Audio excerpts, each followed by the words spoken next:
The lady is recognized for 5 minutes. I rise in support of the amendment, and I recognize that the opposite side of the aisle have made the Consumer Financial Protection Bureau a target, and that they have been before us. They've appeared at hearings, rather, 52 times in the short time since the Bureau has been up and running, as well as making themselves regularly available to the committee for any number of investigations the majority continues to pursue. They have also provided us with thousands of pages of internal documents, also at the majority's request. Let me just say that prior to the subprime meltdown, the recession that we entered into in 2008, our regulators were supposed to be about the business of safety and soundness and consumer protection. We had no consumer protection. The Consumer Financial Protection Bureau was created because consumers had nothing. Nobody was looking out for them.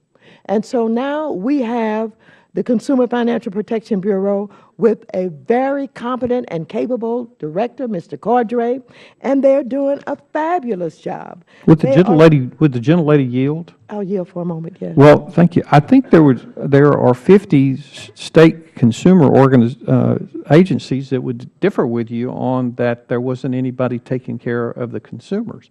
Well, and we have a number of agencies already within the federal government reclaiming my time. They can differ with me all they want. The fact of the matter is, when you take a look at what happened to homeowners in this country, for example, when you understand the toxic products that were placed out in our communities, where people signed on the dotted line for no-doc loans and all other kinds of exotic products in the mortgage market, and then all of a sudden, communities all over this country were devastated with foreclosure. There are those of you would have people believe that, oh, it's just these irresponsible people trying to buy a home, as if there was some giant conspiracy going on with thousands upon thousands of people deciding they weren't going to pay their mortgage. No, that's not what happened.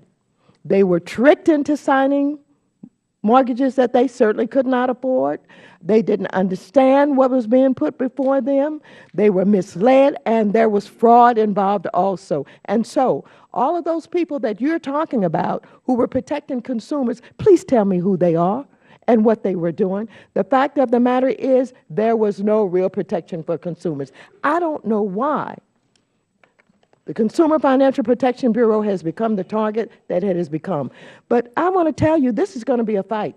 And we're going to push back every time there's one more attempt to dismantle this agency, to undermine this agency. And I want to tell you, this business about not being, having to go before the Appropriations Committee the way other agencies have to do, that's just another attempt by which to weaken them.